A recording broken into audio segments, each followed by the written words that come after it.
அனைவருக்கும் வணக்கம். Welcome to புஷ்பாவின் சமையல். எல்லாரும் எப்படி இருக்கீங்க? நல்லா இருக்கீங்களா? இப்போ இந்த 2 முட்டையை வச்சு மசால் தோசை செய்ய போகிறேங்க. 2 முட்டை எடுத்திருக்கேன். கொஞ்சோண்டு கருவேப்பிலை, இஞ்சி ஒரு துண்டு சின்னதாக கட் பண்ணி வச்சுருக்கேன். ஒரு 3 பச்சை மிளகா பொடியாக அரிஞ்சு வச்சுருக்கேங்க. கொத்தமல்லி கொஞ்சம் கட் பண்ணி வச்சுருக்கேன். 2 முட்டைக்கு 2 ஸ்பூன் கடலை மாவு சேர்த்துருக்கேன்.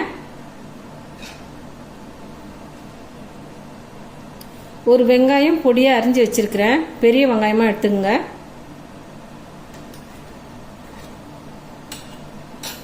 காரத்துக்கு தகுந்தாப்புல 1/2 ஸ்பூன் மிளகாத்தூள் எடுத்துக்கேன். 1/4 ஸ்பூன் மஞ்சள் பொடி, உப்பு தேவையான அளவு எடுத்துருக்கேங்க.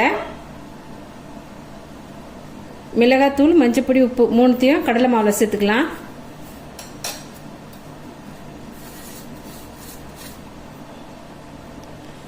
கொஞ்சமாக தண்ணி சேர்த்து கரைச்சிக்கலாங்க.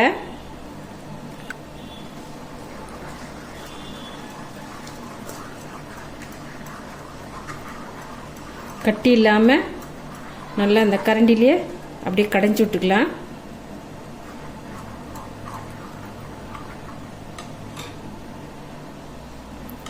தண்ணி சேர்த்து இதுமாரி மாவை இதுமாரி கரைச்சி வச்சுக்கலாங்க. இது ஒரு பக்கம் இருக்கட்டுங்க. இன்னொரு கிண்ணத்தில்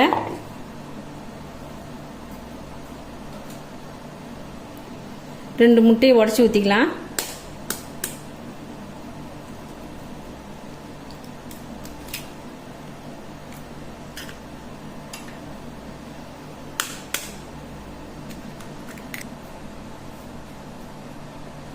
முட்டையை இதுமாரி நுர வர மாதிரி நல்லா கலக்கி வச்சுக்கலாம்.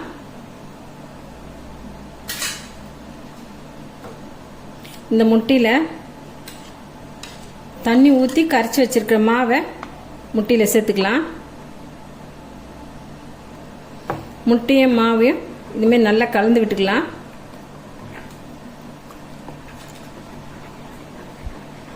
இதுமாரி நல்லா கலக்கி விட்டுக்கலாங்க. ஒரு தடவை இதுமாரி முட்டையில் மசாலா தோசை செய்து சாப்பிட்டு பாருங்கள். சூப்பராக இருக்கும், டிஃப்ரெண்ட்டாகவும் இருக்கும். ஒரு தடவை செய்து கொடுத்தா அடிக்கடி செய்து கொடுக்க சொல்லுவாங்க குழந்தைங்க. இந்தமாரி கலந்து வச்சுக்கலாங்க. இது ஒரு பக்கம் இருக்கட்டுங்க. ஸ்டவ் பற்ற வச்சு இதுமாரி தவா வச்சுக்கலாங்க. தவா சூடாயிடுது. நெய் 1 ஸ்பூன் ஊற்றிக்கிறேன்.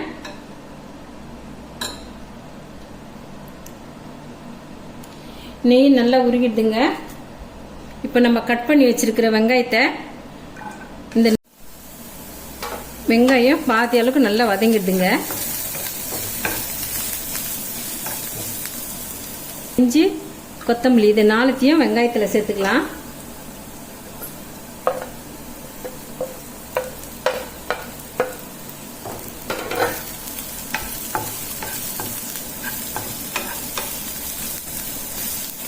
ரொம்ப தீய விடாம திட்டமா வதக்கி எடுத்துக்கலாங்க.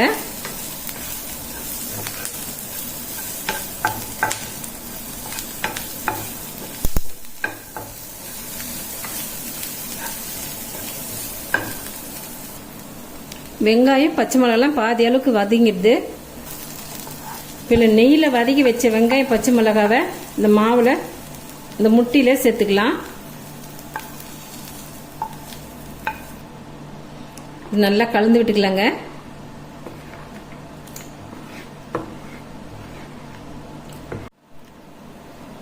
இதே தவா வச்சுக்கலாங்க. தவா சூடாயிடுது. எண்ணெயை தவால ஊற்றிக்கலாம்.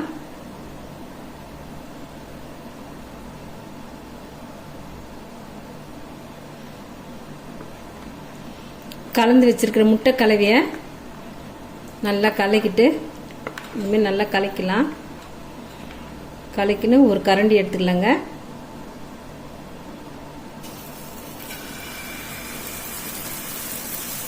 ஒரு கரண்டியாக ஊற்றி சுட்டு எடுத்துடலாம்.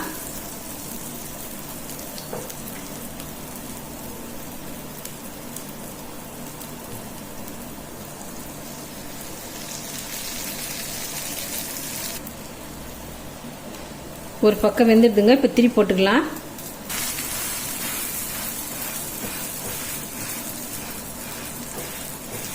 இந்த கரண்டியாலே இந்த மாதிரி அழுத்தி விட்டுக்கலாங்க. நல்ல இப்போ வெந்துடுதுங்க. இப்போ எடுத்துடலாம். நல்ல டேஸ்டான முட்டை ஸ்பெஷல் மசாலா தோசை ரெடி ஆயிடுதுங்க. சூப்பராக இருக்கும். இந்த ரெசிபி உங்களுக்கு பிடிச்சிருந்தா நம்ம சேனலை சப்போர்ட் பண்ணி சப்ஸ்கிரைப் பண்ணுங்க. தேங்க்யூ.